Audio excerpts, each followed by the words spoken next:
के लिए जो था आज हम थोड़ा सा क्वेश्चन चर्चा करेंगे मेंस सब्जेक्ट पर।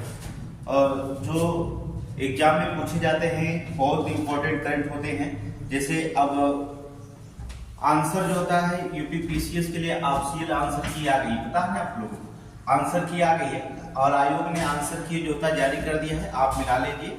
ठीक है, अब तक सर्वे जो किया गया है तो किसी के 85+1 का जो होता है 30% लोग 30 करें 12% से 11% लोग जो होते हैं इसमें आए हैं। लगभग 11% 80+ जो होता लोग हैं। ठीक है, तो अभी ये अनुमान लगाया जा रहा है कि हमें भी लगता है कि 81 से जो लोग 80+ जो होता है 85 तक जो होता है क्वेश्चन जाएगा आंसर जो होता। और जो सर्वे 11% जो होता किया गया था, हमने 1000 बच्चों पे जो होता सर्वे किया। फिर इसके बाद उसमें हमने देखा कि 92% वाले के केवल मात्राएं जो होती है 6% है। ठीक है, 6% जो होता है इसमें निकाले गए। तो 1000 में 6% का मतलब होता है कि 6 में 60 लड़के निकल गए। तो अब देखिए क्या करेंगे, वही मेरी हमें लगती है कि 80 जो 80+ रहेगी और 92 तक जो जा सकती है। ठीक, इसके बीच में रहेगी और इससे ऊपर नहीं करने की जरूरत है, कोई दिक्कत नहीं होता। तो अब जो लड़के इतने नंबर पर है वो आंसर मेंस राइटिंग लिखना शुरू करते हैं। ठीक है, जिसका भी 80+ है वो राइटिंग जो होता करना शुरू कर दीजिए। आज हम थोड़ी सी चर्चा करेंगे आंसर राइटिंग के बारे में कि आंसर राइटिंग कैसे की जाती है। ठीक है, पहला आप क्या करेंगे, थोड़ी सी सिखाने की कोशिश करेंगे, फिर आंसर राइटिंग कल से करेंगे। बस आप सोचिए कैसे, जैसे इस समय जो होता महाकुंभ लगा है, तो ये आप 100% मान के चलिए उत्तर प्रदेश का पर्यटन एक चैप्टर है पेपर नंबर 5 में देखेंगे उत्तर प्रदेश क्या है। पेपर नंबर 5 पेपर नंबर 6 ये दोनों उत्तर प्रदेश पेपर है, आपको पता है। उत्तर पेपर नंबर 5 में जो होता है एक चैप्टर आता है उत्तर प्रदेश का पर्यटन। ठीक है, महाकुंभ है इसलिए उस पर हम चर्चा करें। अब आपको करना क्या होगा, सबसे पहले आपको काम क्या करना होगा, जो भी कोचिंग अपने तरीके से बता रहे हैं मेंस राइटिंग का, लेकिन आपको मेंस राइटिंग तो बताएंगे, परंतु ये आप ध्यान से रखें कि पहले चैप्टर को समरी कैसे बनाएंगे उस पर ध्यान रखने का। अगर आपने चैप्टर का समरी बना दिया तो समझ लीजिए कि कोई भी आंसर लिखने में बहुत आसान होगा। तो हम एक समरी बता रहे हैं कैसे मेंस का आंसर का राइटिंग लिखा जाता है। देखिए, आप उत्तर प्रदेश के पर्यटन का एक चैप्टर खोलेंगे, उस पर लिखेंगे। अब उसमें क्या होगा, पहली चीज होता है कि इसमें देखेंगे कि पर्यटक की आवश्यकता क्यों, उत्तर प्रदेश में पर्यटक की आवश्यकता। ठीक है, समय नहीं लेंगे ज्यादा बात करने। ठीक है, उत्तर प्रदेश की पर्यटक की आवश्यकता मतलब पर्यटन जो होता है उत्तर प्रदेश का पर्यटन अगर विकास किया जाएगा पर्यटन पर, तो इसकी आवश्यकता क्यों, पहली चीज कोशिश करेंगे उत्तर प्रदेश का पर्यटक की आवश्यकता। ठीक है, दूसरी चीज में देखेंगे अगर आवश्यकता है तो कुछ चुनौतियां होंगी, जबकि इसको लास्ट में देखा जाएगा, लेकिन हम आपको पहले बता दें कोई चुनौतियां हो, पर्यटक बनाने का स्तर कोई चुनौतियां होंगी। अगर चुनौतियां हैं तो पर्यटन के कितने स्तंभ है या पर्यटन विकास के स्तंभ क्या है, पर्यटन विकास के स्तंभ। अभी एक एक के बारे में चर्चा करेंगे, पर्यटन विकास के स्तंभ। ठीक है, बनाने के लिए बता रहे हैं हर एक चैप्टर का एक समरी बनाएंगे। माइंड मैप जिसे बोला जाता है, इसका क्या था माइंड मैप। अगर ये माइंड मैप आप हर चैप्टर का बना लिए तो कुछ ना कुछ आप आंसर की अच्छा लिख करके आएंगे। अगर आपके समझ में माइंड मैप नहीं बनता है तो आंसर की नहीं लिख पाएंगे। ठीक है, आंसर की होता अब अगर 20,000 लड़के 12,000 15,000 लड़के बुलाता भी है तो उसमें 2,000 लड़कों को इंटरव्यू के लिए बुलाएगा ना, तो सोचिए 13,000 15,000 भी तो मेंस राइटिंग लिखेंगे। तो उसमें जो होता है माइंड मैप बनाना होगा कि पर्यटक की आवश्यकता की है, चुनौतियां की, पर्यटन के विकास के स्तंभ। एक चीज और आपको हम बता दें, जो लड़के प्रीलिम्स की तैयारी करते हैं तो 2025 का मान लीजिए प्रीलिम्स की तैयारी कर रहे हैं, तो तैयारी करते हैं, लेकिन उसके साथ जो होता मेंस का राइटिंग वो लिखते रहते हैं। तो मेंस का राइटिंग जो लड़का लिखता रहता है वो तो प्रीलिम्स का जो होता है 65% जो होता है तैयार हो जाता है। 65% तैयार हो गया, ये समझ लो, क्योंकि मेंस का ही जो होता सब्जेक्ट जो होता प्रीलिम्स में पूछे जाते हैं। ठीक है, बस इतना ही इसे लॉजिक बना दिया जाता है, आप इसे विस्तृत पढ़ दें। तो एक चीज आपको आदत डालनी पड़ेगी कि 2025 अगर आप प्रीलिम्स दे रहे हैं एग्जाम को, तो मेंस का भी टॉपिक आप जो तक कवर करेंगे, तब आप प्रीलिम्स बड़े आसानी से पास कर ले जाएंगे। ठीक है, अगर आप इसको केवल प्रीलिम्स की बात करेंगे, मेंस नहीं कवर कर रहे हैं, तो बड़ी दिक्कत मुश्किल हो जाएगी। और 2024 में यही होगा कि बहुत, अगर जिसने प्रीलिम्स एग्जाम देकर पास किया है और मेंस की बात करेगा तो समझ लीजिए, अगर मेंस से अगर लिख रहा है तो 3 महीने 90 दिन की बात है, मेंस अगर लिख लिया तो लिख लिएगा, ठीक है। नहीं तो जो होता है, जो लड़के मेंस लिखे हैं उनका रिपीट करने की बात होगी। तो जो अब लड़के क्या करेंगे, जो भी 2025 चाहे वो फेल हुए चाहे पास हो, कोई मतलब नहीं, अगर वो 2025 का मेंस लिखना शुरू कर देते हैं या मेंस का पढ़ना शुरू कर देते हैं तो प्रीलिम्स ऑटोमेटिक तैयार हो जाएगा। ये हमारी गारंटी 60% 65% तैयार हो जाता है, ठीक है। दूसरी चीज, तो आप क्या करेंगे, पहले समरी बनाएंगे, माइंड मैप बनाएंगे पर्यटन का, कि पर्यटक की आवश्यकता क्यों है, इसकी चुनौतियां क्या है, पर्यटन विकास के कितने स्तंभ रखे जाते हैं, और फिर इसके बाद होता है इसकी पहल करेंगे, ठीक है। क्या करेंगे, इसकी पहल करेंगे। अभी बता रहे हैं क्या क्या चीज होती है, ठीक है। देखिए, यूपी के पर्यटन की संभावनाएं तलाश करेंगे, यूपी के पर्यटन की संभावनाएं, पर्यटन की संभावनाएं, ठीक है। यूपी के पर्यटन की संभावनाएं अभी बना नहीं है, जानिए पर्यटन की आवश्यकता की चुनौतियां क्या है, पर्यटन के विकास के स्तंभ क्या है, पहल क्या है, और यूपी के पर्यटन संभावनाएं क्या है। आंसर राइटिंग लिखते हुए निष्कर्ष सब में लिखना होगा, कुछ नहीं कुछ निष्कर्ष तो लिखना ही होगा, लेकिन यहाँ पर निष्कर्ष की कोई बात नहीं, आपको माइंड मैप बना रहे हैं। अब हम बता रहे हैं पर्यटन की आवश्यकता क्यों, पहली हेडिंग की बात करते हैं, आप नोट कर सकते हैं, पर्यटन की आवश्यकता क्यों होती है। पहली पर्यटन की आवश्यकता क्या होगी कि आर्थिक योगदान, क्या करेगा पर्यटक, आर्थिक योगदान। आप देख लीजिएगा जो महाकुंभ लगा है तो डाटा में दिखाएगा, अगर अगली बार का आंकड़ा में, तो सबसे ज्यादा जो होता है इस बार जो होता है, इसे आयात निर्यात के नाम दिया है, ठीक है, इसे निर्यात करते हैं। अब देखिए कुंभ मेला लग गया, अब कुंभ मेला लगने के बाद जो होता है, हम क्या कर रहे हैं, अपनी सेवा को निर्यात कर रहे हैं। तो पूछेगा कि भारत में सबसे ज्यादा सेवा निर्यात किसने किया, ठीक है। इस बार यह जो होता है सबसे ज्यादा जो होता है पर्यटक से किसने कमाया, उत्तर प्रदेश प्रथम आ जाएगा। कुंभ महाकुंभ लग रहा है ना, तो महाकुंभ लग रहा है किसने, उत्तर प्रदेश। तो क्या करेगा, आर्थिक, पर्यटक की आवश्यकता क्यों, आर्थिक योगदान, ठीक है। माइंड मैप बनाते रहे। दूसरी, सांस्कृतिक संरक्षण, संस्कृति संरक्षण, संस्कृति संरक्षण, ठीक है, संस्कृति संरक्षण, ठीक है। दूसरी चीज होता है आर्थिक योगदान, संस्कृति संरक्षण, ठीक है। Vocal for local, vocal for local,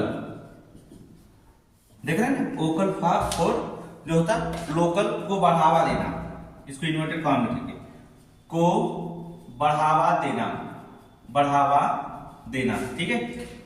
इसको, इसके बारे में एक एक लाइन लिखते हैं, आगे आप चल जाएगा, कोई दिक्कत नहीं है।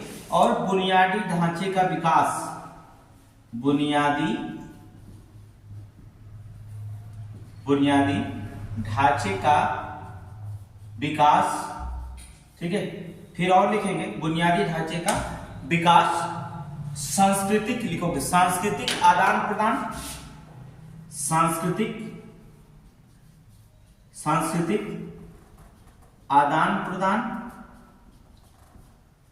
ठीक है, एवं ग्रामीण विकास, एवं ग्रामीण विकास, एवं ग्रामीण विकास, समझ गए। देखिए अब आवश्यकता क्यों पड़ी, आवश्यकता में आप इतना जान लीजिए कि आवश्यकता क्यों पड़ी है। देखिए पहले आप क्या करेंगे, एक चैप्टर उठाएंगे, उत्तर प्रदेश का पर्यटन हमने चैप्टर उठा लिया। अब इस पर्यटन में हमने पहली हेडिंग बनाया कि क्या क्या आवश्यकता पड़ेगी, पर्यटन की आवश्यकता क्यों, इसकी चुनौतियां क्या है, इसके पर्यटन के विकास के स्तंभ क्या क्या है, उत्तर प्रदेश में पर्यटन के विकास के स्तंभ कौन कौन हो सकते हैं, पहल क्या है, यूपी के पर्यटन की संभावनाएं कहां कहां है वहां पर। अब इसमें पर्यटन की आवश्यकता में क्या है, आवश्यकता मतलब हो जाएगा कि आर्थिक योगदान, की आर्थिक योगदान करेगा, इसलिए हमें आवश्यकता है। सांस्कृतिक संरक्षण, हमारी संस्कृतियों का संरक्षण प्रदान किया जाएगा, ठीक है। वोकल फॉर लोकल को बढ़ावा दिया जाएगा, इसके बारे में भी पढ़ाएंगे। बुनियादी ढांचे का विकास होगा, सांस्कृतिक आदान प्रदान और ग्रामीण विकास, ठीक है। अब महाकुंभ में बहुत सारे देश के लोग आएंगे, तो हमारे सांस्कृतिक आदान प्रदान होगा ही, तो सांस्कृतिक आदान प्रदान भी हो जाएगा, और ग्रामीण जो होता है आदान प्रदान और इसके विकास भी रखे जाएंगे, ठीक है। तो यहाँ पर ये चीज ये हो गई, तो इसकी हेडिंग बनी है। अब इसको जो होता है, इस हेडिंग को जो होता है नोट करते रहेंगे। फिर इसके बाद जो होता है विकास के स्तंभ कौन कौन से, अर्थात पर्यटन विकास के स्तंभ क्या क्या है, कैसे विकास का स्तंभ क्या क्या यहाँ पर तलाशा जाएगा, वो भी देखिए कैसे होगा। ठीक है, नोट्स करते रहिए, एक आपको अच्छा नोट्स बना देंगे। आप देखिएगा, प्रकाश विकास पर्यटन विकास के स्तंभ क्या क्या होंगे।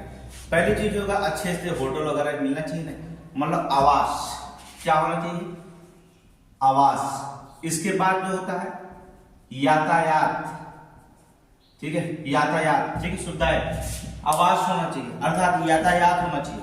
फिर स्तंभ में सबसे पहला आकर्षण क्या होना चाहिए, क्या क्या आकर्षण, क्या क्या उत्तर प्रदेश कौन कौन से पर्यटन जो था आकर्षक करते हैं, जैसे अयोध्या, मथुरा का वृंदावन, ठीक है, प्रेम मंदिर, ठीक है, देख रहे वहां पर देखिए ट्रैवल एजेंट। दूसरी चीज होना चाहिए कि ट्रैवल एजेंट एवं ऑपरेटर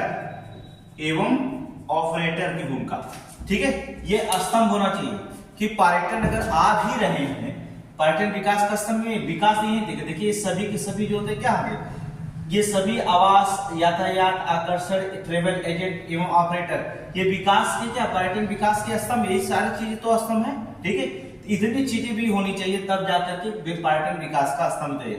इनके बारे में भी आपको लिखना होगा, कैसे कैसे क्वेश्चन कैसे बनाएगा, वो घबराई में, तो भी हम आपको बता रहे हैं, एक दो क्वेश्चन बता दे रहे हैं। ये क्वेश्चन पहले आप समझिए कि पर्यटन विकास का मैप कैसे बना करके छोड़ेंगे, इसके बाद इसके पढ़ेंगे। अब क्या करेंगे, दूसरी चीज होगा कि इसमें जो होता है एक रीडिंग हो जाएगी, एक चीज हो गई, तो इसकी भी चुनौतियां भी होंगी।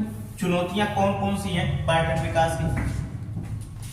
पहली चुनौतियां इंफ्रास्ट्रक्चर और कनेक्टिविटी, ठीक है, कनेक्टिविटी का अभाव,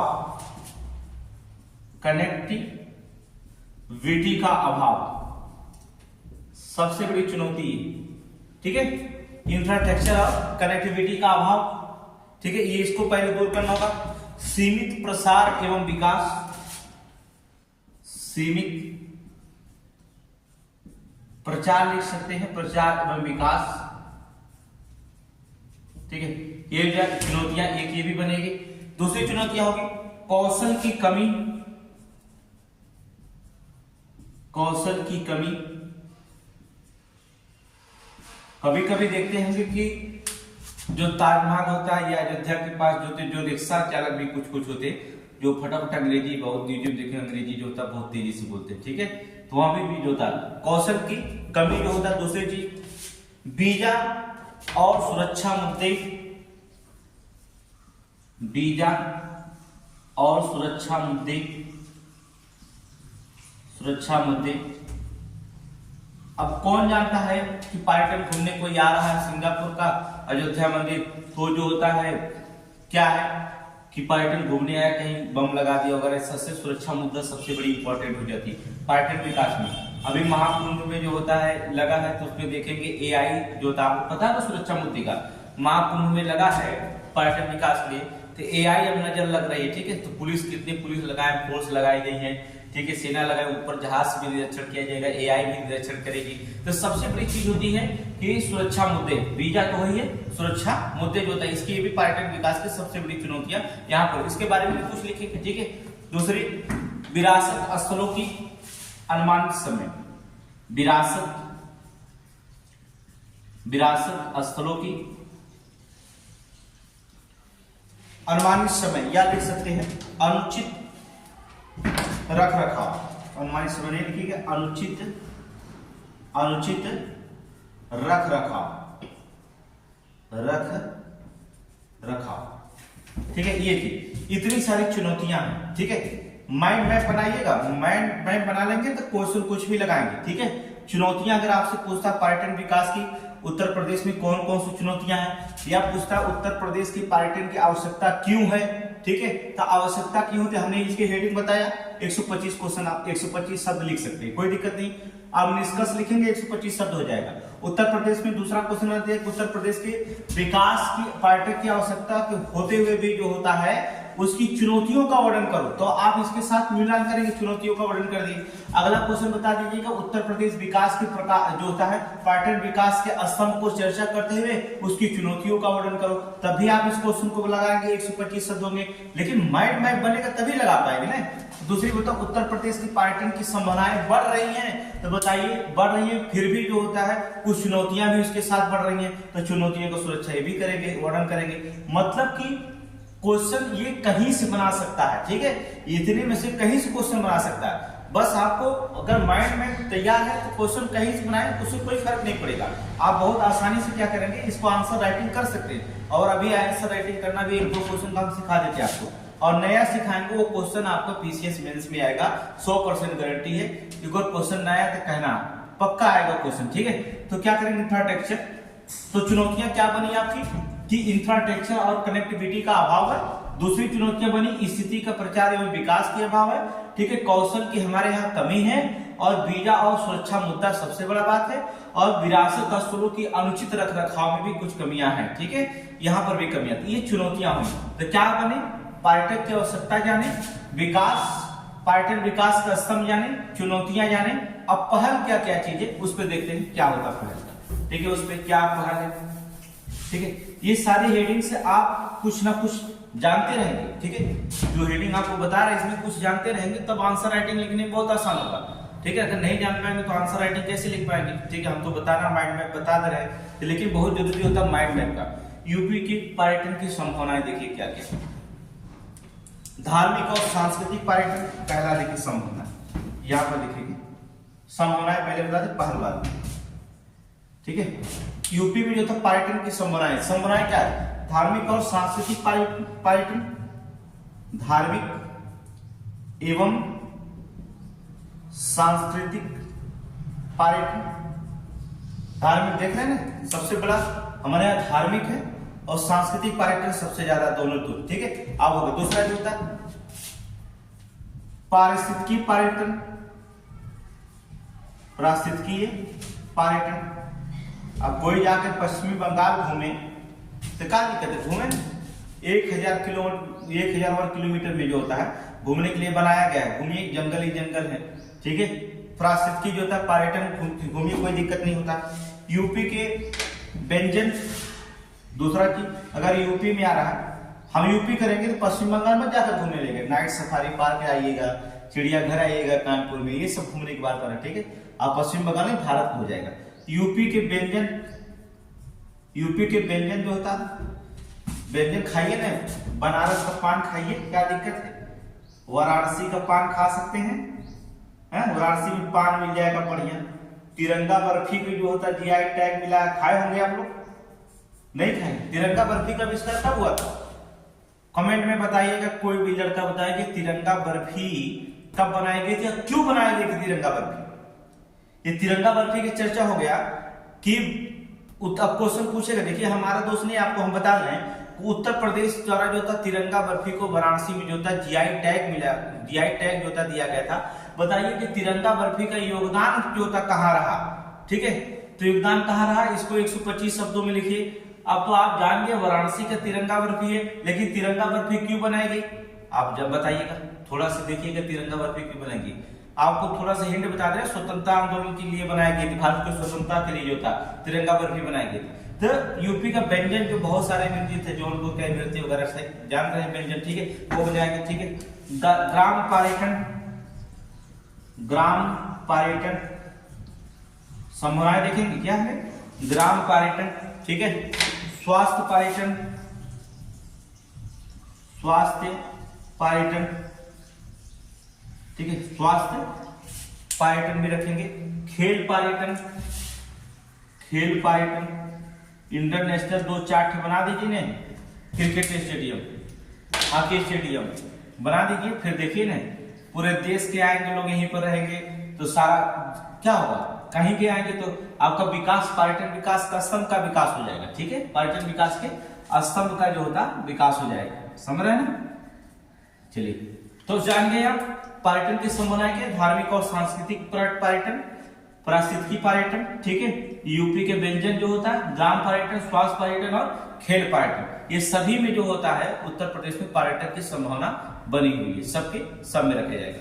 तो इतने जो होते संभावना बनी रहेगी। अब आपको अगली हेडिंग मतलब पहल क्या क्या होगा, पहल बहुत जरूरी होता है, पहल हमें क्या क्या पहल करना चाहिए उत्तर प्रदेश पर्यटन के लिए, उस पर बहुत इंपॉर्टेंट चर्चा होगी। पहल समझिए क्या क्या पहल होना चाहिए। ठीक है, यहाँ पर देखिए बनाते रहेगा, माइंड मैप एक दो बना लेंगे तो आपको पूरी समझ में आएगा। पूरा आप अपने किताब से उठा करके किसी भी चैप्टर को उठाइएगा, माइंड मैप बनाना शुरू कर दीजिएगा और फिर इसके बाद आप हल करेंगे ना, देखिएगा कितना आसान क्वेश्चन हो जाएगा। अगर उस तरह से क्या होगा, टेस्ट सीरीज पढ़ते रहिए तो थोड़ा समझने में समय लगेगा, लेकिन आप खुद एक नोट्स बनाएंगे, जब आप खुद एक नोट्स बनाएंगे तो वहां पर समझने की कोई दिक्कत नहीं रखी जाएगी। ठीक है, चलिए देखते हैं। पहल देखिए, पहले यूपी पर्यटन की नीति जो होता है लागू की गई 2018 एवं 2022 की पहली पहल की यूपी पर्यटन की नीति, यूपी पर्यटन की नीति 2018 एवं 2022। इस पहल को जो था याद रखिएगा, 2018-2022 याद रखिएगा। 2018-2022 की उत्तर प्रदेश की पर्यटन नीति क्या है, इस पर जो रहता है हम चर्चा कर सकते हैं। ठीक है, उत्तर प्रदेश की जो होता है पर्यटन नीति क्या है, उस पर जो होता है हम चर्चा करेंगे कि उसमें क्या क्या था। यूपी पर्यटन नीति 2018-2022 की बात करेंगे। फिर इसके बाद जो होता है एक योजना चलाई गई थी, प्रसाद योजना, पता है ना, प्रसाद योजना, थोड़ा सा लिख लीजिएगा इसके बारे में, प्रसाद योजना नोट कर लीजिएगा। चलिए बाद में नोट करा देंगे, प्रसाद योजना। ठीक है, फिर इसके बाद जो होता है और भी पहल की गई है, रात में जंगल की सफारी। ठीक है, जंगल सैर, रात में जंगल में सैर, देख रहे हैं, नाइट सफारी पार्क बनाया जाएगा लखनऊ में, पता है। सिंगापुर पर आधारित, सिंगापुर में रात में जो होता है आप शेर बाग जाकर जंगल में घूम सकते हैं। सिंगापुर, उसी सिंगापुर के आधार पर लखनऊ में नाइट सफारी पार्क बनाया जाएगा। ठीक है, रात में भी जो था जंगल में सैर कर सकते हैं, कोई दिक्कत नहीं है हमारे पास। ठीक है, चलिए ठीक है। ट्राइबल मार्ट में भागीदारी, ट्राइबल मार्ट में भागीदारी। ठीक है, ट्राइबल मार्ट में भागीदारी। ठीक है, यहां पे देखेंगे ट्राइबल मार्ट में भागीदारी। ठीक है, हेलीकॉप्टर टैक्सी हमारे पास होगी, हेलीकॉप्टर टैक्सी की भी सुविधा होगी। ठीक है, ये सभी पहल की जा रही है, उत्तर प्रदेश के सभी पहल की जा रही है, यूपी पर्यटन को अच्छा पर्यटन बनाने के लिए सभी पहल की जा रही है। अर्थात प्रसाद योजना, ठीक है, इसके बाद रात में जंगल में सैर की योजना। ठीक है, ट्रेवल मार्ट में जो था भागीदारी, हेलीकॉप्टर के जो होता है टैक्सी की भी पर्यटन की योजना बनाई जा रही है। चलिए देखेंगे आप उसमें।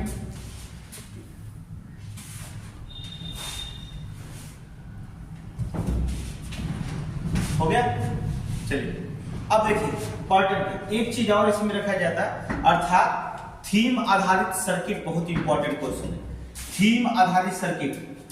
इसी पहल में जो होता है एक थीम आधारित सर्किट, इसको थोड़ा क्लिक कर रहे हैं, आपको मिला रहे हैं, थोड़ा सा देख लीजिएगा। पहल में सबसे बड़ी चीज होती है थीम आधारित सर्किट बनाएगी, और 2023 में थीम आधारित सर्किट पूछा गया था। यहां से क्वेश्चन बार बार पूछा रहा, थीम आधारित सर्किट, ये बार बार क्वेश्चन जो होता है यहां से पूछा जाता है। थीम आधारित सर्किट जो होता है बार बार यहां से क्वेश्चन पूछा जाता है थीम आधारित सर्किट में। अब आप क्या करेंगे, थीम आधारित सर्किट में कौन कौन बनाया गया, कौन कौन सर्किट बनाई गई, हमने आपको बताया था रामायण सर्किट, और हमने आपको बता भी दिया था रामायण सर्किट बनाएगी यहाँ पे थीम आधारित सर्किट में। और हमने एक सर्किट बताया था बुंदेल सर्किट के बारे में चर्चा कर लीजिएगा। ठीक है, बुंदेलखंड का पूछा गया था 2023 में। ठीक है, इस बार कहीं से पूछा जाए आप समझिएगा। ठीक है, बौद्ध सर्किट, 2-4 सर्किट बता दे रहे हैं आपको, बौद्ध सर्किट। ठीक है, 12 सर्किट बनाया गया है, टोटल कितना 12 सर्किटों को चर्चा की गई। Bundelkhand circuit, Bundel circuit. ठीक है, क्या उनको हो गया, रामायण सर्किट, बौद्ध सर्किट और बुंदेल सर्किट। और रखेंगे वन्य जीव एवं पारिस्थितिकी पर्यटन सर्किट, वन्य जीव एवं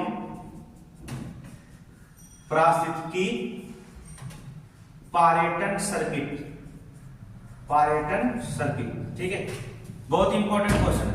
अब रामायण सर्किट में कौन कौन जिला आएगा, किसको किसको घूमने आप जा सकते हैं रामायण सर्किट में, कौन सा जिला होगा, कैसे कैसे जोड़ेगा सर्किट में। अब ये जिला रामायण है, यहाँ से इसको इधर जोड़ दिया, ये रास्ता इधर जोड़ दिया, ये रास्ता इधर जोड़ दिया।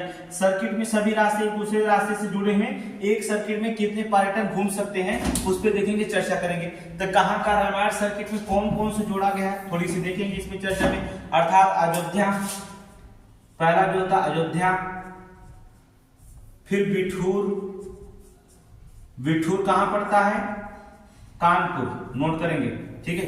अयोध्या, बिठूर, फिर बेजथुआ, महावीरन, बेजथुआ, बेजथुआ, महावीरन, महावीर जी के, ठीक है, महावीरन, बेजथुआ, महावीरन। और फिर चले जाइए आप चित्रकूट, ठीक है, चले जाइए कहा, चित्रकूट, फिर पर्यटन स्थल जोड़ेंगे। चित्रकूट के बाद जो होता है श्रृंगदेवपुर, ठीक है, श्रृंगदेवपुर, श्रृंगदेवपुर। बहुत सारे पर्यटन है, आपको जो था नोट्स दे दिया जाएगा। अब इतना लिखेंगे तो कहाँ लिखेंगे, ठीक है, थोड़ा चर्चा बस कर दे रहे हैं आपको, ठीक है। बॉल सर्किट में आप चले जाइएगा कपिलवस्तु, कपिलवस्तु, कपिलवस्तु जुड़ा हुआ है बॉल सर्किट से। कपिलवस्तु जुड़ा है तो जाहिर सी बात है कि श्रावस्ती जुड़ेगा ही बॉल सर्किट में। श्रावस्ती, कपिलवस्तु जाएंगे तो श्रावस्ती में सर्वाधिक उपदेश जो होता है भगवान बुद्ध ने श्रावस्ती में दिखेंगे। अतरंजी खेड़ा, अतरंजी खेड़ा, ठीक है, अतरंजी खेड़ा भी जो था बॉल सर्किट में जुड़ा हुआ है। संकिसा, संकिसा, ठीक है, संकिसा ये भी जो होता है बॉल सर्किट में जुड़ा हुआ दिखाई देगा। संकिसा जो होता है, कौशाम्बी, फिर आप जो था बॉल सर्किट से जुड़ा हुआ कौशाम्बी, सारनाथ। देखिए हमने कहा कि अगर प्रीलिम्स एग्जाम तैयारी कर रहे हैं, मेंस के एग्जाम तैयारी कर रहे हैं, तो प्रीलिम्स में भी जो होता है बॉल सर्किट में जो था, देखिए अब पूछ भी दिया मेंस का, अब पूछ देगा बॉल सर्किट में कौन कौन सर्किट जो कौन कौन से जिला जुड़े हैं, तो आप क्या करेंगे, मामला गड़बड़ हो सकता है। कौन कौन से पर्यटन स्थल है या रामायण में, तो दिक्कत हो जा सकती है। इसलिए कहते हैं प्रीलिम्स के साथ मेंस के साथ प्रीलिम्स खुद ही जो होता है 65% जो होता है कवर हो जाता है, आपको कोई प्रॉब्लम नहीं होगी, ठीक है। उसी तरह से जो होता है बुंदेलखंड सर्किट में कौन कौन होगा, चरखारी, कलिंजर, झांसी, कलिंजर, झांसी, ललितपुर, क्या होगा, ललितपुर, ठीक है। और भी देखिए ललितपुर जो होता है, देवगढ़, बांदा, देवगढ़, बांदा, नोट करते रहिए। देखिए सब ये बहुत बुंदेलखंड सर्किट में, ठीक है। हमीरपुर, हमीरपुर, जलौन, जलौन, ठीक है, ये बुंदेल सर्किट में आते हैं, ठीक है, बुंदेलखंड। और भी हैं, ठीक है, बुंदेलखंड सर्किट में जो होता है ये जिला जुड़े हुए हैं, ये सभी बुंदेलखंड सर्किट में आते हैं। उसी तरह से वन्य जीव पारिस्थितिकी सर्किट में देखेंगे तो दुधवा राष्ट्रीय उद्यान, इसमें कौन हो जाएगा, दुधवा राष्ट्रीय उद्यान। आप जाएंगे तो यहाँ पर घूम सकते हैं, पर्यटन के लिए सबसे बेस्ट बनाएंगे दुधवा राष्ट्रीय उद्यान। फिर जो होता है पीलीभीत, पीलीभीत, ठीक है, यहाँ पर भी देखिए पीलीभीत राष्ट्रीय उद्यान जो होगा, tiger reserve, Pilibhit tiger reserve, tiger reserve, ठीक है, ये भी जो था सबसे अच्छा घूमने के लिए पीलीभीत टाइगर रिजर्व जो था। पर्यटन स्थल बहुत है, ठीक है। और देखेंगे वखीरा अभ्यारण्य, वखीरा अभ्यारण्य, वखीरा अभ्यारण्य, अभ्यारण्य, यहाँ पर भी आप जा सकते हैं। वन्यजीव पारिस्थितिकी पर्यावरण में वखीरा जो होता है। चंद्रप्रभा वन्यजीव अभ्यारण्य भी घूम सकते हैं, इसको भी जोड़ा गया है। चंद्रप्रभा, चंद्रप्रभा वन्यजीव अभ्यारण्य, ठीक है, चंद्रप्रभा वन्यजीव अभ्यारण्य, ये भी जो होता है जुड़ा हुआ है वन्यजीव पारिस्थितिकी जो होता है पर्यटन सर्किट भी जो होता है। हस्तिनापुर जो होता है, हस्तिनापुर वन्यजीव, हस्तिनापुर, हस्तिनापुर वन्यजीव, वन्यजीव अभ्यारण्य, ये भी जुड़ा हुआ, ठीक है। तो ये पहल जो होता की गई है, ठीक है। तो किसी भी रामायण सर्किट, बौद्ध सर्किट, बुंदेलखंड सर्किट, वन्यजीव पारिस्थितिकी सर्किट, अब आप जान गए होंगे कि कैसे आपको बनाना है कैसे जो होता है उत्तर प्रदेश के पर्यटन का विकास के लिए जो होता है सरकार कौन कौन सी जो होता है योजनाएं जो होती है शुरू कर रही है, उस पर जो होता है हम चर्चा करते हैं। ठीक है, तो ये माइंड मैप आप बना लीजिएगा। ठीक है, जब माइंड मैप आपका बन जाएगा तो ऑटोमेटिक जो सारे क्वेश्चन जो होता है बड़े आसानी से लगा लेंगे। अब हम थोड़ी सी चर्चा करते हैं, एक क्वेश्चन आपको बताते हैं। देखिए हमारे पास जो था एक क्वेश्चन पूछा गया था आपको कि उत्तर प्रदेश के विभिन्न इको टूरिज्म सर्किट का वर्णन कीजिए। इको टूरिज्म जो होता है सर्किट का वर्णन करेंगे। अब इको टूरिज्म सर्किट का वर्णन करना है आपको, तो हम आपको बता रहे हैं कैसे आप क्या क्या उसमें लिख के ले आएंगे। पहला क्वेश्चन आपको बता रहे हैं, थोड़ी सी बताएंगे फिर आप लिखिएगा। और टेलीग्राम के लिए उसको हम एक चैनल बनाए हैं, टेलीग्राम से मेंस के लिए अलग चैनल बनाएंगे, तो वहां पर आप लोग अपने आंसर को जो है सबमिट करिए। ठीक है, देखिए एक क्वेश्चन और एक क्वेश्चन नया आपको देंगे, वो 100% जो होता है मेंस में आएगा। ठीक है, चलिए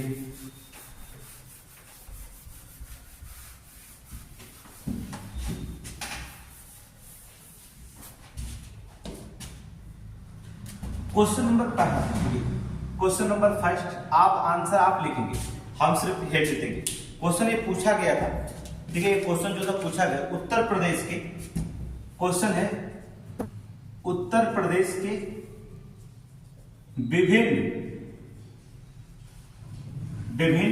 इको टूरिज्म, नोट करें इको टूरिज्म, इको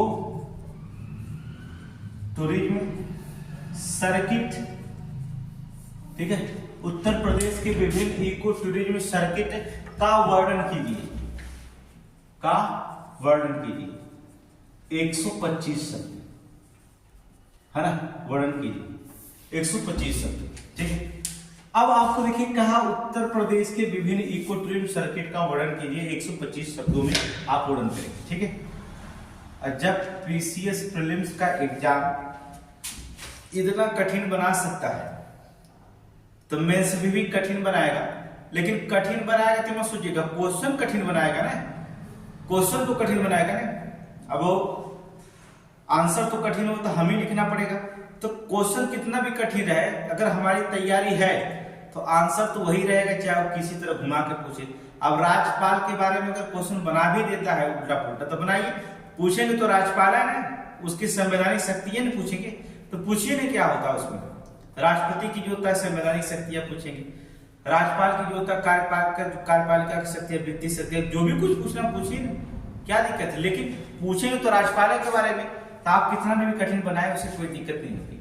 अब इसका आंसर आपको लिखना हो, ठीक है, तो आंसर लिखने के पहले जो होता है दिमाग में जो होता है माइंड मैप, जैसे हमने बनाया पर्यटन का, उसी तरह से जो होता है पर्यटन मैप बनाएंगे। पहला क्या करें, उत्तर प्रदेश में पर्यटन सर्किट, इको पर्यटन सर्किट, इको पर्यटन सर्किट। अब इको पर्यटन सर्किट में पहली चीज क्या करेंगे, किसको ढूंढेंगे, पहले आप ढूंढिएगा कि उत्तर प्रदेश में जो होता है वन्य जीव, एक तो हम बता रहे हैं लिखेंगे पूरा आंसर नहीं, उत्तर प्रदेश में वन्य जीव,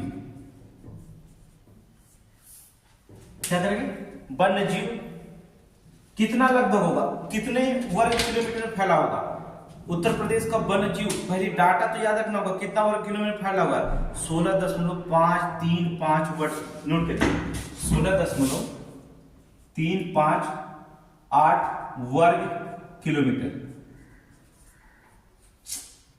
वर्ग किलोमीटर में फैला हुआ ये जो उत्तर प्रदेश का वन्य जीव। ठीक है, और 12 किलोमीटर जो होता है, 12 जो होता है पक्षी अभ्यारण्य है, इनके बारे में चर्चा यही कर देंगे। 12 पक्षी अभ्यारण्य है, और उसको एग्जामिनर को बताना पड़ेगा ना भैया हम क्या क्या जानते हैं। पहला हम जानते हैं, एग्जामिनर को बताइए, उत्तर प्रदेश जो वन्य जीव अभ्यारण्य है 16.35 वर्ग किलोमीटर में फैला हुआ है, और जो होता है 12 पक्षी अभ्यारण्य है। ठीक है, 12 क्या है, पक्षी अभ्यारण्य है, और जो होता है उसको बताइएगा 38 वन्य जीव अभ्यारण्य है, 38 वन्य जीव अभ्यारण्य है।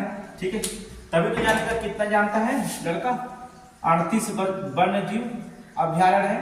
और भी बताइएगा 38 वन्य जीव अभ्यारण्य भी होता है, 9 इको पर्यटन सर्किट है, 9 इको पर्यटन सर्किट है। ठीक है, 9 इको पर्यटन सर्किट है। ठीक है, पहले रीडिंग में बताइएगा, थोड़ी सी चर्चा करेगा। फिर जो होता है, फिर उसमें क्या बताना, इको पायरेटन में जो होता है पश्चिमी वन्यजीव सर्किट, चर्चा करेंगे क्या, पश्चिमी वन्यजीव सर्किट, वन्यजीव सर्किट के बारे में चर्चा करेंगे, ठीक है, पश्चिमी वन्यजीव सर्किट करेंगे। फिर इसके बाद जो होता है आप करिएगा पश्चिमी वन्यजीव इको पायरेटन में लायन सफारी एवं रिवाइंड सर्किट, इसको दोनों करेंगे आप, ठीक है, लायन सफारी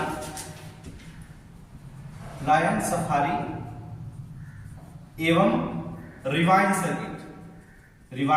सर्किट की चर्चा करेंगे, ठीक है, लायन सफारी और रिवाइंड सर्किट जो होता है, क्योंकि इको टूरिज्म सर्किट बताना है, ये सब बताएंगे तभी तो नंबर पूरा पाएंगे 125 में, ठीक है, नहीं तो आपको क्या 8 नंबर से कट जाएगा, ठीक है। इसके बाद जो होता है इसको बेहतर जान के आएंगे। फिर जो होता है तराई टाइगर सर्किट की भी चर्चा थोड़ी सी करेंगे, तराई टाइगर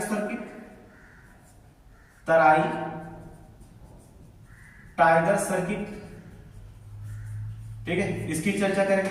फिर इसके बाद जो होता तराई टाइगर सर्किट की जो होता चर्चा करके उसके बाद बुंदेलखंड में चले जाएंगे, ठीक है, बुंदेलखंड एडवेंचर सर्किट को भी थोड़ा सा चर्चा करेंगे, ठीक है, बुंदेलखंड नोट करेंगे, बुंदेलखंड एडवेंचर सर्किट, यह देखें बुंदेलखंड एडवेंचर सर्किट चर्चा करेंगे। फिर इसके बाद जो होता बुंदेलखंड एडवेंचर सर्किट के बाद जो होता है बिंद जेव जो होता सर्किट, चलिए उसको छोड़ दीजिए, थोड़ी से वहां पर चर्चा करें। बिंद पर्वत सर्किट भी जो होता है चर्चा करेंगे तो उसमें नंबर भी मिलेगा, क्योंकि बिंद पर्वत सर्किट भी घूमने का स्थान माना गया इको टूरिज्म, ठीक है, बिंद पर्वत सर्किट, क्योंकि ये भी जो होता है इको टूरिज्म जो होता है शामिल किया गया बिंद पर्वत सर्किट, ठीक है, यहाँ पर घूमने के लोग जाते हैं। और लास्ट जो होता करिएगा वेटलैंड सर्किट, क्या वेटलैंड सर्किट की चर्चा कर लीजिएगा, वेटलैंड सर्किट, ठीक है। अब इतना जब आप हेडिंग डाल जाएंगे, अगर इन सभी के बारे में जो होता है खुद आप जो होता है अगर 10-10 लाइन भी लिख देंगे तो 125 शब्द में कोई दिक्कत थोड़ी नहीं होगा, ठीक है।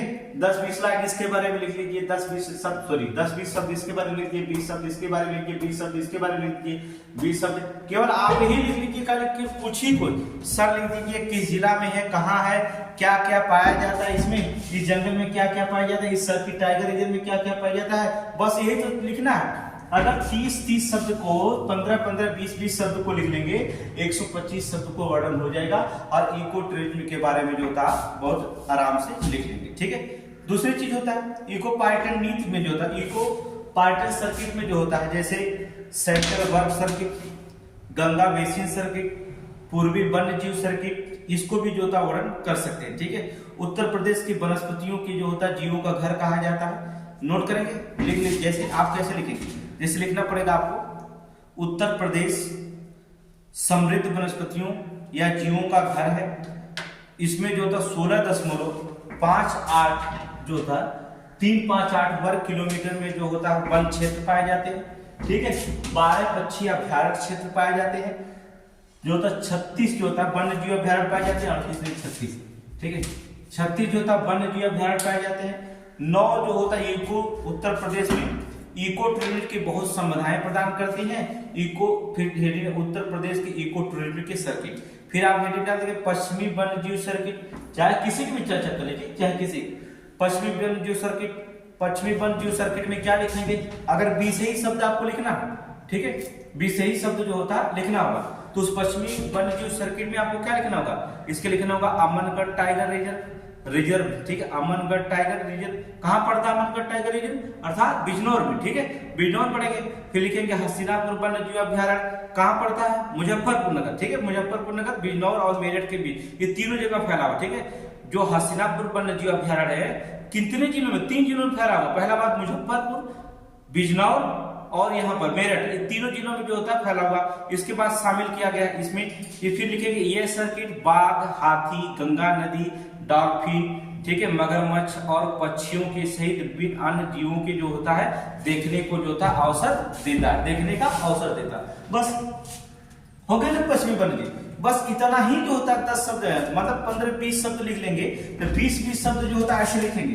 तो पहला आपको लिखने का तरीका आपको हमने बता दिया कि सबसे पहले जो होता है आप अपने माइंड में जो क्या करेंगे, पहले मैप को तुरंत बनाएंगे, ठीक है। और हर क्वेश्चन में मैप बनाइएगा, हर क्वेश्चन में मैप बनाएगा।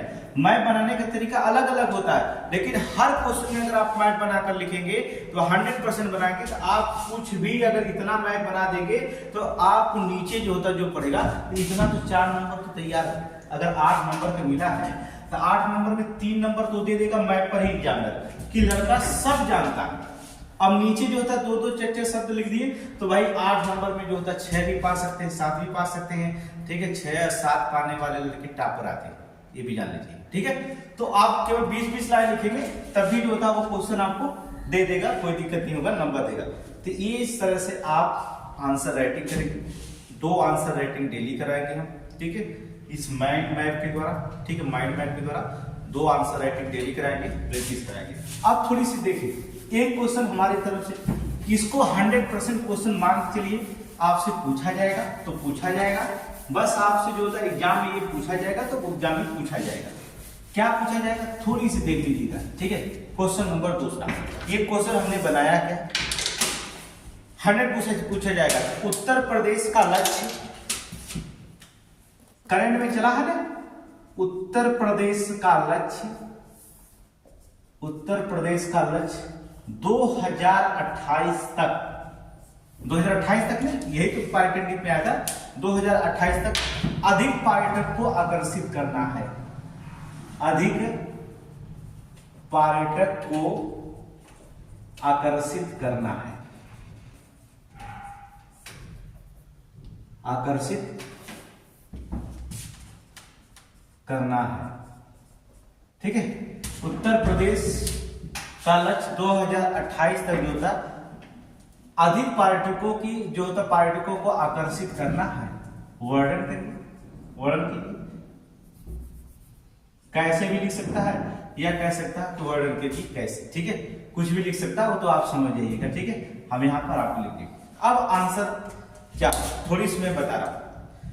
शुरू में आप आंसर पहले लिखेंगे क्या, इसका उत्तर लिखते समय पहले 2-4 लाइन तो आपको वर्णन करेंगे कि सोचेंगे उत्तर प्रदेश का लक्ष्य 2028 तक अधिक पर्यटकों को आकर्षित करना है। तो आपको दिमाग में तुरंत आ जाना चाहिए कि हमने कहा आकर्षित करने के लिए जो होता है, हमने आपको पहले बता दिया कि सर्किट बनाई गई, ठीक है। थोड़ा सा आवाज को ठीक है, सर्किट क्या करेंगे, सर्किट बनाएंगे। हमने कहा कि 12 सर्किट, पहले आप क्या करेंगे, लिखेंगे आप उत्तर प्रदेश एक पर्यटन स्थल बनाने के लिए जो होता है तैयार है, जिसका 2028 तक जो था लगभग कितना बताया गया आंकड़ा है, 80 करोड़। उत्तर प्रदेश पर्यटन में बजट में कितने आपको मुख्यमंत्री जी ने कहा है कि 2028 तक जो होता है उत्तर प्रदेश में कितने 80 करोड़ पर्यटकों को आकर्षित करने का महत्वाकांक्षी लक्ष्य रखे हैं मुख्यमंत्री योगी आदित्यनाथ जी पर, ठीक है। बजट में यही बताया था ना, तो लिखना पड़ेगा कि 2028 तक कितने पर्यटक आने की जो लक्ष्य रखे हैं योगी बाबा, तो आप बताएंगे 80 करोड़ महत्वाकांक्षी लक्ष्य रखा गया 80 करोड़, ठीक है। फिर इसके बाद लिखेंगे प्रमुख बिंदु में क्या लिखेंगे, हेडिंग डाल देंगे उसमें छोटा सा प्रमुख बिंदु, उसमें लिखेंगे उत्तर प्रदेश पर्यटक की संख्या भारी वृद्धि की गई है, देखी गई है, जो 2016 और 17 के आंकड़ों में 23 करोड़ से बढ़कर जो था 2016-17 में कितना था, 23 करोड़ था, जो बढ़ करके 2023-24 में 48 करोड़ हो गई। डाटा लिखना नहीं भूलेंगे, याद रखिएगा। लक्ष्य तो यहाँ पर 2028 तक तो 80 करोड़ है, फिर 2016 और 17 में जो पर्यटक की जो संख्या आती थी, जो 2016-17 में पर्यटक संख्या थी वो आपकी 23 करोड़ थी, और यही 23 करोड़ थी, और 2023 और 24 में बढ़ करके यही 23 करोड़ कितना हो गई, 43 का लिखेंगे आप जो होता है 48 करोड़ हो गई, ठीक है। कितना हो गई, 48 करोड़ हो गई, ठीक है, पर्यटक की संख्या। तो वृद्धि की हो गई। इस वृद्धि को देखते हुए सरकार ने, उत्तर प्रदेश सरकार ने लक्ष्य रखा है कि उत्तर प्रदेश 2028 तक 80 करोड़। जब तक आप आंकड़ा नहीं डालेंगे एग्जाम में कुछ नहीं होगा, समझ रहे हैं। आंकड़ा तो डालना पड़ेगा, एग्जामिनर को खुश करना है तो आंकड़ा कुछ ना कुछ होता डालना पड़ेगा। यहाँ पर आंकड़े सबसे मूल्यवान चीज होते हैं कि आप आंकड़े को यहाँ पर सबमिट करेंगे, ठीक है। अब देखेंगे, फिर इसको देखेंगे कि राज्य सरकार ने जो होता है पर्यटन को बढ़ावा देने के लिए जो होता है राज्य स्तर पर 12 नए पर्यटन सर्किट विकसित कर रहे हैं। कितने? 12 हमने पहले बताया था। फिर इसके बाद चर्चा करेंगे क्या 12 नए सर्किट जो होता है विकसित कर रही है। किसको? पर्यटन को बढ़ावा देने के लिए राज्य सरकार 12 नए सर्किट जो होता है विकसित कर रही है। यहाँ पर चर्चा करेंगे 12 नए सर्किट को हमने आपको बता दिया। कौन कौन बता दिया? बुंदेलखंड, नोट करें, Bundel Jain circuit, Krishna circuit, note करेंगे, शक्तिपीठ सर्किट, महाभारत सर्किट, वन्यजीव पर्यावरण सर्किट, स्वतंत्रता संग्राम सर्किट, आध्यात्मिक सर्किट, बुद्ध सर्किट, शिल्प सर्किट, रामायण सर्किट और एक सूफी सर्किट, ठीक है। 12 सर्किटों का हमने वर्णन किया। अब इन 12 सर्किटों का वर्णन जो होता है, इन 12 सर्किटों का वर्णन करते हुए फिर आप नीचे लिखेंगे पर्यटन की संख्या को ध्यान रखते हुए सरकार बुनियादी ढांचे के आवास और विकल्पों के सुधार के प्रयास कर रही है, ठीक है। फिर लिखेंगे राज्य जो होता है आध्यात्मिक और पर्यटन को ध्यान केंद्रित कर रहा है और संख्या में जो होता है अयोध्या, काशी, मथुरा, नैमिषारण्य और यहाँ पर सबसे बड़ी जो प्रयागराज जैसे धार्मिक स्थलों पर क्या करेंगे हम लोग जाते हैं, ठीक है। यहाँ पर धार्मिक स्थल, तो ये चीजें वर्णन करते हुए 2028 के बारे में वर्णन करें। अब आंसर शीट तो हम यहाँ पूरा नहीं लिख पाएंगे, लेकिन कोशिश करेंगे कि आंसर लिख करके आपको एक बार इस पे दिखा दिया जाए। तो आज की क्लास बस इतना ही था, तो आपको बताना था कि कैसे आंसर लिखा जाता है। कल हो सकता है कि 1-2 आंसर राइटिंग पूरा सिखाएं, माइंड में पूरी तरह समझ गए। आप बताइएगा कि कैसे जो होता है और भी सरल तरीके से बताना होगा, और भी सरल तरीके से बताएंगे। लेकिन प्रीलिम्स तो आप देखे हैं, मेंस नहीं चूकना है, चाहे कितना भी क्वेश्चन कठिन हो जाए, ठीक है। मेंस में आप बने रहेंगे। थैंक यू, ठीक है।